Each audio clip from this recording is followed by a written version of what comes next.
Assalomu alaykum, hurmatli talabalar. Bugungi fanimiz arxitekturaga kirish.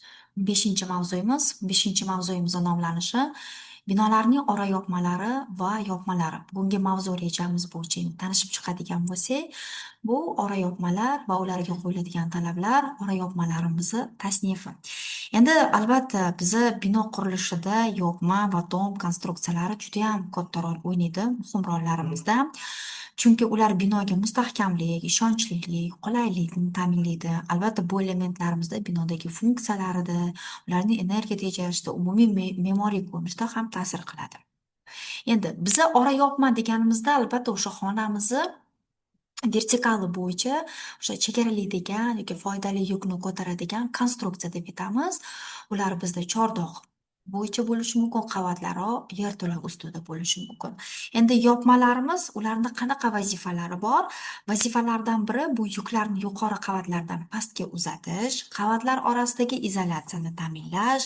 Albatta, ularni joylari bo'yicha biz endi ularni turlari bo'ladi. Masalan, qattiq bo'lishi mumkin yoki qanaqadir kombinatsiyalashgan konstruksiyalarni ishlatishimiz mumkin. Qattiq deganimizda, masalan, ular beton, temir betonda ishlatilishi, albatta, bular ko'p qavatli binolarimizda ko'pincha ishlatiladi.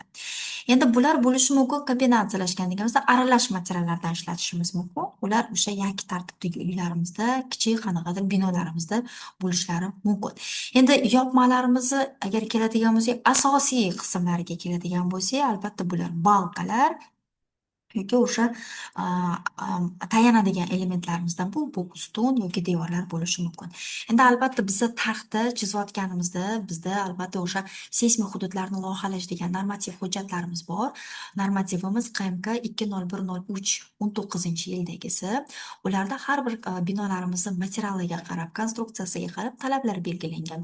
O'sha plitalarimizni taxta ifodalayotganimizda tayanishi qancha bo'lishi kerak?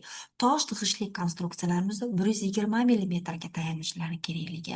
Masalan, temir beton rinkellarimizga 70 millimetrlarda. Albatta, konstruksiyalarimizni turiga qarab, o'ziga qarab, materialiga qarab, bularni tayanashlari bu normativ hujjatlarimizda belgilab ko'rsatilgan. Albatta, konstruktiv jihatidan biz agar ularni ko'rib chiqadigan bo'lsak, ular to'sinli yoki to'sinsiz bo'lishi mumkin. Albatta, o'sha boya keltirilgan nimalarimiz bo'yicha ular har xil bo'ladi. Endi bizda ular aytganimizdek yog'och to'sinlar bo'lishi mumkin, tarkibli bo'lishi mumkin, metall yog'och bo'lishi mumkin, aralash majmuasida ishlatiladi. Albatta, bularni binoyimiz vazifasiga qarab, masalan, katta jamoat binolarida bo'lishi mumkin, yoki o'sha nimadagi turar joyidagi yoki jamoat binosi o'sha vazifasiga qarab bu deb belgilanadi. Metall to'sinlarimiz bo'lishi mumkin, monolit temir beton balkalarimiz joylashishi, profnastil issiq izolyatsiyasi plitalarni to'sinli bo'ylab monolitlar bo'lishi mumkin-da, albatta. Bulardagi to'sinsiz plitalarimiz ham bo'lishi mumkin yoki bo'shliqli, albatta o'sha bizga ko'pincha ishlatiladigan balandligi 220 dan-da bu binolarimizda yoki tekis bo'lishi mumkin-da, ular tayyor bo'ladi. Endi bularning kamchiligi o'sha ularni og'irligi bo'lishi mumkin, shu og'irlashtiradi. Yog'och panellarimiz ham bo'lishi mumkin va albatta qovurg'ali temir beton plitalarimiz ham bo'lishi mumkin. Endi bizda o'sha a, nimalarimiz bo'yicha konstruksiyasi, texnologiyasini ishlab chiqarish texnologiyalari bo'yicha agar biz ajratadigan bo'lsak, albatta biz ularni barpo etishda monolitdan bo'lishi mumkin. Yig'ma yaxlit qora yopmalarimiz bo'lishi mumkin. Mana ko'rib turganingizdek, texnologiyasi bu yerda ko'rsatilgan.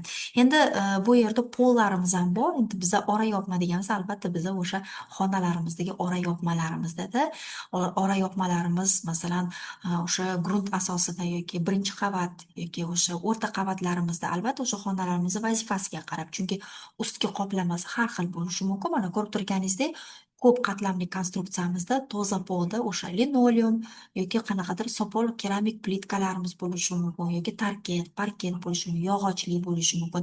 Endi asos bo'lishi mumkin, o'sha to'shama qatlamlarimiz bo'lishi mumkin, o'zimizni plitalarimiz bo'lishi mumkin albatta-da. Nimaga qo'yilgan, nima qilmoqchi, nima uchun bu xona ishlatilmoqchi? Albatta, shulardan kelib chiqqan holda bu yerda aniqlanadi. Endi tom konstruksiyalarimizga agar keladigan bo'lsak, tom konstruksiyalarimiz bitta biza aytib ketganimizdek Tekis yoki chordog'li bo'lishlari mumkin. Albatta, ular ham o'zini vazifasi bor. Albatta, ularni materiallari ham temir, beton, metall yoki aralash bo'lishi mumkin. Endi bu degani, albatta, bu yopmalarimizda, o'sha binoyimizni mustahkamligida, foydalanishda qulaylikka juda ham katta ahamiyatga ega. Ularni to'g'ri loyihalanish, qurilishda nafaqat binodagi odamlarni xavfsizligi, balki o'sha energiya tejashda va estetikasiga ham ta'sir qiladi. Bugungi tayyorlangan ma'lumotlarimiz shulardan iborat edi. E'tiboringiz uchun rahmat.